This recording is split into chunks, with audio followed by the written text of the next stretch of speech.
Introduction of operating system. Operating system basically है क्या वो हम जानते हैं, ठीक है। An operating system act as an intermediary between the user of a computer and computer hardware. बोला कंप्यूटर हार्डवेयर और हम यूजर के बीच में जो होता है, जो वर्क करता है, वो होता है ऑपरेटिंग सिस्टम, ठीक है। The purpose of an operating system is to provide an environment in which a user can execute program in a convenient efficient manner. बोल रहा है कि ऑपरेटिंग सिस्टम का पर्पज ये है, उद्देश्य ये है कि हमारे द्वारा दिए गए निर्देशों को वो एग्जीक्यूट कर सके, वो कंप्यूटर उसको समझ सके, समझे, ठीक है। ये कंप्यूटर को समझाता है। हाँ, कंप्यूटर सीपीयू को ये समझाता है हमारे द्वारा दिए गए प्रोग्राम्स को, या फिर हमारे द्वारा दिए गए निर्देशों को। कौन किसको समझाता है? सीपीयू, कंप्यूटर को समझाता है। कौन? Operating system. N operating system is a software that manages the computer hardware. बोल रहा ऑपरेटिंग सिस्टम एक सॉफ्टवेयर जो कंप्यूटर हार्डवेयर को मैनेज करता है। The hardware must provide appropriate mechanisms to ensure the correct operation of the computer system and to prevent user programs for interfering with the proper operation of the system। बोल रहा है सारे system smoothly proper veg पे चल सकें, सारे functions properly चल सकें, इसमें किसका रोल होता है? ऑपरेटिंग सिस्टम का, ठीक है। ऑपरेटिंग सिस्टम डेफिनेशन सुनो। An operating system is a program that control the execution of application programs and act as interface between the user of a computer and computer hardware. क्या करता है? Application को जो execute जो करवाता है वो कौन होता है? Operating system. हम यूजर्स और कंप्यूटर के बीच में जो वर्क करता है वो कौन होता है? Operating system. A more common definition is that the operating system is the one program running at all times on the computer, usually called the kernel, with all else being application programs। बोल रहा है कि operating system ही है जो computer on होने के बाद हमेशा पीछे रन कर रहा होता है, ठीक है। ये ऑपरेटिंग सिस्टम ही है जो ऑलवेज रन करता रहता है, ठीक है। हमेशा जब से आप कंप्यूटर ऑन करते देते हो तब से ऑपरेटिंग सिस्टम रन करना चालू कर देता है। An operating system is a concern with the allocation of resources and services. बोल रहा है सारे सर्विसेज और जो मेमोरी मैनेजमेंट, ये सारा कुछ काम कौन करवाता है? Operating system. Such as memory, processor, devices and information. ये मेमोरी में डेटा कहाँ रखना है ये कौन बताता है? Operating system. प्रोसेसर को क्या देना है, कौन सा प्रोग्राम देता है, कौन बताता है? Operating system.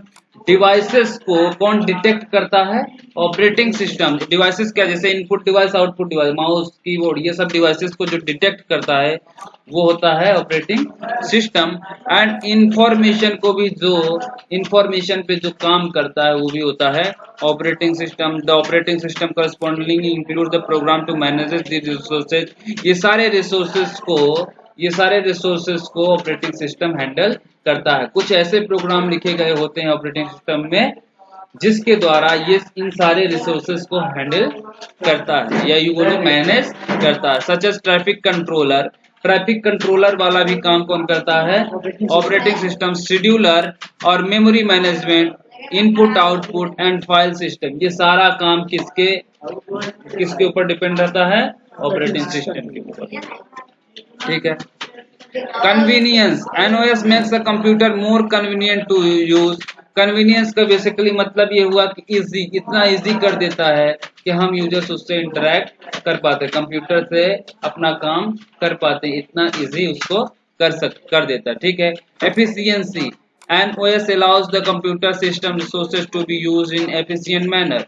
मतलब एकदम बिना किसी प्रॉब्लम के हम सारे डिवाइसेस को यूज कर पाते हैं। किसके हेल्प से? ऑपरेटिंग सिस्टम के हेल्प से। Ability to evolve. An OS should be constructed in such a way as to permit the effective development, testing and introduction of a new system function at the same time without interfering with the service. और भले ही आप कोई application में काम क्यों ना कर रहे हो, अगर अचानक से ले गए माउस अगर आप लगा दिए सिस्टम में तो उसको डिटेक्ट कर लेता है। वो किसके मदद से? ऑपरेटिंग सिस्टम की मदद से। आपका ये डिवाइस भी काम करने लगता है बिना किसी एप्लीकेशन में, आपकी कोई दिक्कत नहीं हुआ, लगाए और डिवाइस भी काम करना है, एप्लीकेशन तो रन कर ही रहा था। ये सारे काम किसकी मदद से होते हैं? ऑपरेटिंग सिस्टम की मदद से, ये ठीक जो है। माउस को चलाते हैं। हाँ, माउस जब हम इसमें अटैच करते हैं, भले हम कुछ काम कर रहे हो, अचानक से अटैच कर दिए तो उधर काम भी कर रहा है, इधर इसको भी ले लिया, समझ गया कि हाँ मुझसे कोई माउस जुड़ा हुआ है ना। तो किसके हेल्प से होता है ये? ऑपरेटिंग सिस्टम के। Objectives of operating system to make the computer system convenient to use in efficient manner. बोल रहा है कि इतना बढ़िया इजी बना देता है ऑपरेटिंग सिस्टम को कि हम उसको यूज कर पाते हैं बिना किसी प्रॉब्लम के, बिना किसी समस्या के। To hide the details of hardware resources from the users. Hardware resources जितने उससे कनेक्ट है उन सारी चीजों को कौन हाइड करके रखता है? Operating system. उसकी जितनी डिटेल्स हैं उसको कौन हाइड करके रखता है? Operating system. To provide users a convenient interface to use the computer system. बोल रहा है कि एक इतना बढ़िया इजी इंटरफेस प्रोवाइड करता है कौन? ऑपरेटिंग सिस्टम, ताकि हमको सब कुछ इमेज में दिखाई देता है। जैसे ग्राफिकल यूजर इंटरफेस जैसे हुआ तो हमको सब कुछ इमेज में दिखा, हम डबल क्लिक करते हैं हमारा काम हो रहा होता, पर एक्चुअल में ऐसा नहीं होता, उसके पीछे सबके पीछे कमांड चल रहा होता है। पर इतना एफिशिएंट मैनर में, इतना जो है कन्वीनियंट मैनर में उसको बना दिया गया है ऑपरेटिंग सिस्टम को कि सब कुछ हम लोग इजिली एक्सेस कर पाते हैं। To act as an intermediary between the hardware and its user. बोल रहा हम यूजर और कंप्यूटर हार्डवेयर के बीच में कौन वर्क कर रहा होता है? Operating system. Making it easier for users to access and use other resources. बोल रहा है ये ऑपरेटिंग सिस्टम ही है जो अन्य रिसोर्सेज को मैनेज करता है, इतना सरल कर देता है कि ये सारे सिस्टम को हम लोग यूज कर पाते हैं। To manage the resources of computer system. जितने रिसोर्सेज है, जैसे प्रोजेक्टर हुआ, प्रिंटर हुआ, जितने कंप्यूटर सिस्टम के रिसोर्सेज इन सब को कौन मैनेज कर सकता है? Operating system. To keep track of who is using which resource, granting resource requests and mediating conflicting requests from different programs and users। बोल रहा है कौन सा रिसोर्स कौन यूज कर रहा है, ये डिटेल्स किसके पास होता है? ऑपरेटिंग सिस्टम के पास। किसको क्या देना है, किसको नहीं देना, किसको कौन सा परमिशन देना है, नहीं देना है परमिशन। सपोज मैं चाहता हूं कि फलाने उससे प्रिंट कर सके कोई प्रिंटर से, तो ये मैं ऑपरेटिंग सिस्टम से ही अलाउ कर सकता हूं, नहीं चाहता तो वहां से ही बंद कर सकता हूं। तो ये होता है कौन? ये सब, हाँ, परमिशन ग्रांटिंग।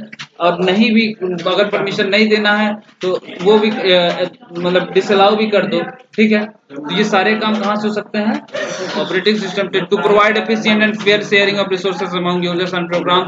किसी भी डिस्क ड्राइव को आप एक से ज्यादा कंप्यूटर में शेयर कर सकते हैं।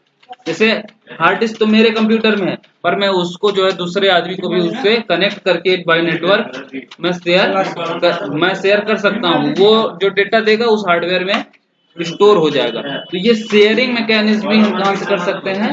ऑपरेटिंग सिस्टम के ही हेल्प से, ठीक है। तो कौन कौन से main operating system? Pen drive लगाने की जरूरत नहीं पड़ेगा। जब हम अपना हार्ड डिस्क शेयर कर देंगे तो जो डेटा दोगे डायरेक्ट मेरे कंप्यूटर में आके सेव हो जाएगा, ठीक है। अच्छा सुन लो, जो फेमस है ऑपरेटिंग सिस्टम जो ये हैं, Windows XP, Windows 7, Windows 10, Linux, Unix, Mac OS, ये सारे फेमस लैपटॉप या computer operating desktop operating system से, ठीक है। ये है मोबाइल के, एंड्रॉइड जानते हो मोबाइल का है, iOS, Oxygen OS, Indus OS. These are the famous operating system of mobile और टैबलेट, ठीक है। तो ये रहा हमारा ऑपरेटिंग सिस्टम।